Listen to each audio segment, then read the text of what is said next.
Hey everyone, welcome back to the channel. In this video, I'll show you how to remove the minimum spend limit on your TEMU account. It's super easy, let's get started. First, open up your TEMU app. You'll land on the home page. Next, tap on the U icon at the bottom center of the screen. Now look at the top right corner. Tap on the headset icon, which will take you to the support page. On the support page, scroll down and tap on Contact Us.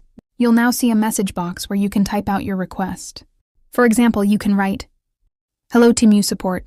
Please remove the minimum purchase limit. I can't afford it." Then just hit send. Once you send the message, the TEMU support team will get back to you. You can continue the conversation from there, and they'll review your request and help remove the spend limit from your account. And that's it. Super simple. If this video helped you out, make sure to like, share, and subscribe to the channel for more helpful guides. Thanks for watching, and see you in the next one.